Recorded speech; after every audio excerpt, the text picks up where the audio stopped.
Chase floors to you. In-depth, investigative, only on KXAN News. Right now at 8, a busy weekend for Austin firefighters as heavy rain swept through the city. The fires that kept people out of their homes last night. Plus, one city enforcing drought restrictions this morning. What that means for you as you get ready to water your lawn this weekend. And Governor Greg Abbott kicking off his re-election campaign. The tough questions border residents are asking him now. Good morning, and thank you for waking up with us on this Sunday morning. I'm Gigi Barnett. David Yeomans is in for Natalie Ferrari this morning with the weekend weather. How are you doing? Doing well. Nice rain we got in some spots yesterday, huh? I'm doing well because of that, too. Yeah, right? Something we don't really see in July very often, so we'll take it when we can get it. Temperatures this morning feel wonderful. We've actually had some 60s, not only in Blanco, where it's 67, but earlier this morning, Metro Austin was down to 68 degrees. That's a big deal because that's the first 60s we've seen at Camp Mabry in Austin in 6 weeks. Bottom line, it's a cool, comfortable, and dry morning. After rounds of rain like we had yesterday, though, we often see some fog, and we are seeing the fog get worse. Not in Austin, really southeast Austin has some light stuff, but Giddings, your visibility has improved from 0 to a half a mile. Half-mile visibility, though, that's still enough to slow you down on the roads. If you live out there in Lee County, fog will be lifting by 9 a.m. And later today, after a nice, cool, dry morning, we do have a hot day with another round of scattered showers and storms. Rain chances are pretty similar for your afternoon golf game to yesterday at 40%. Hopefully, though, that wet soil and some rain in the area might mean our first sub 100-degree day in 9 afternoons. All right, thank you, David. Some people got in our area.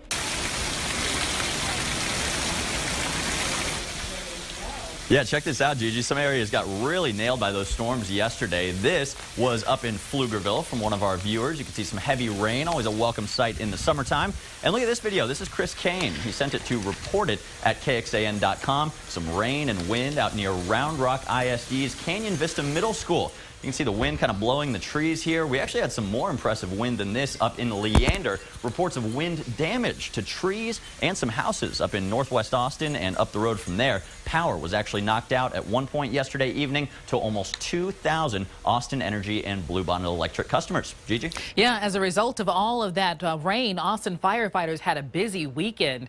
AFD shared this video on Twitter of a fire on Salem Meadows Circle. That's near Stasny Lane and Manchac Road. Investigators say the fire was not related to the storms. Instead, it was caused by an electrical short in the garage door opener.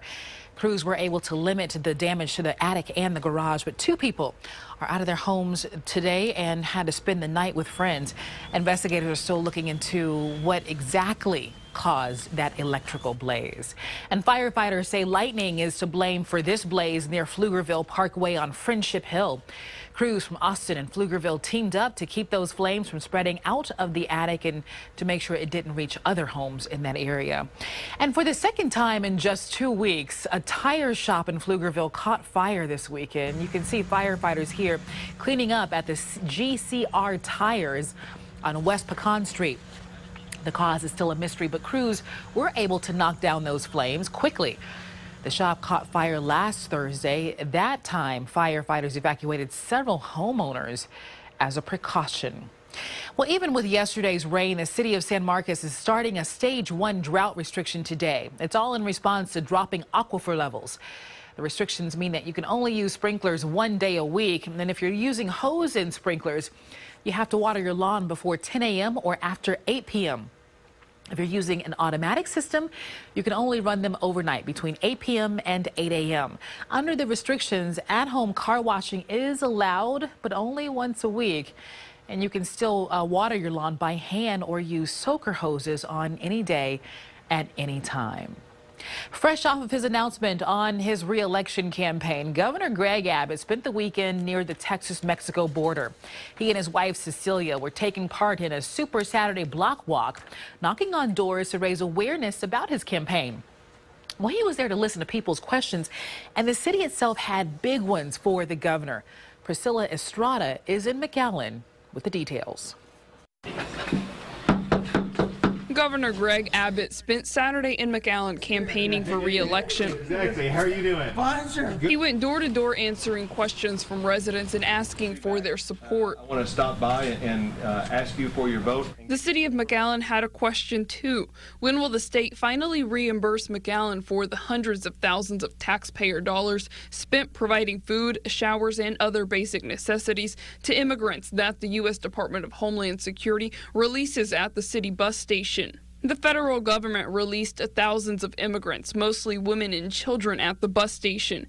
They had no food and nowhere to sleep. McAllen worked with Catholic Charities to provide food, shelter, showers, and security until they could catch a bus heading north. McAllen taxpayers footed the bill. The city repeatedly asked the federal government for reimbursement, and a local congressman passed legislation that allowed McAllen to be reimbursed with Federal Emergency Management Agency grant money. But the governor's office is holding up the money.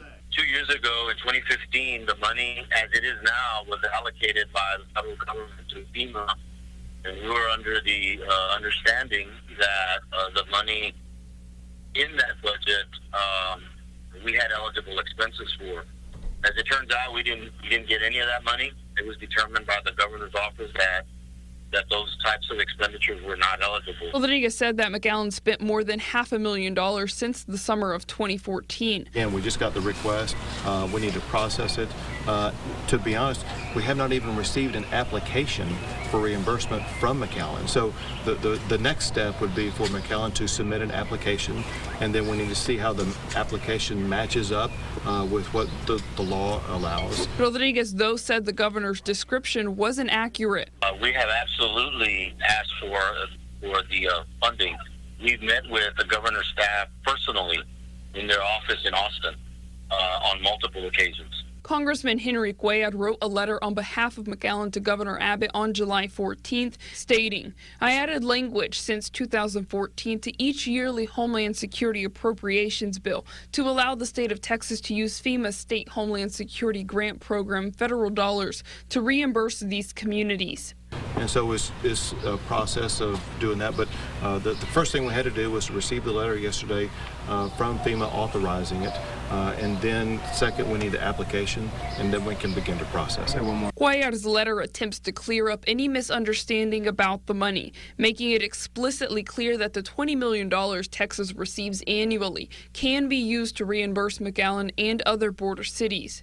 McAllen residents think that the city should be reimbursed. These people needed help, and we were there to help them. Now the state of Texas needs to help us.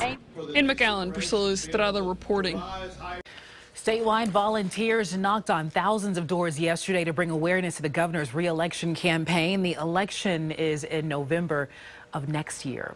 Body cameras video captures some scary moments after an SUV crashed into a train early yesterday morning. Take a look at this.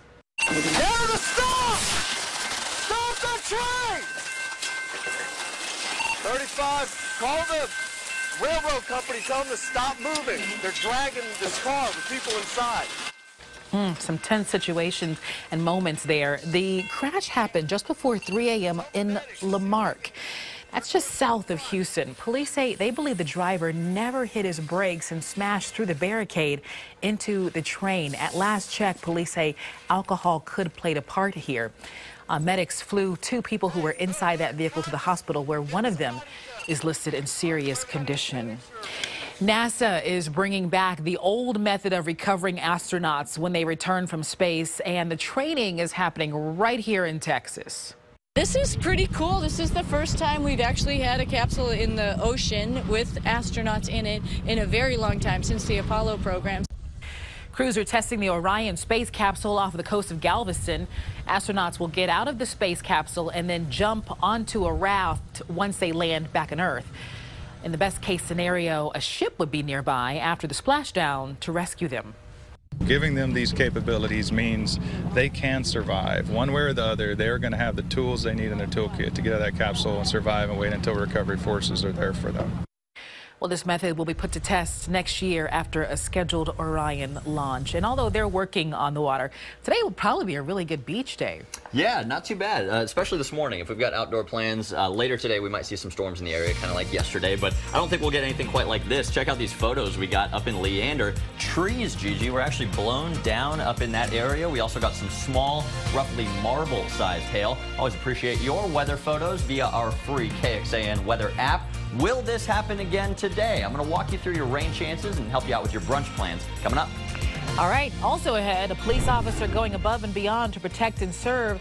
The sacrifice she made to help save an 8-year-old stranger, and it's not what you think. That's next.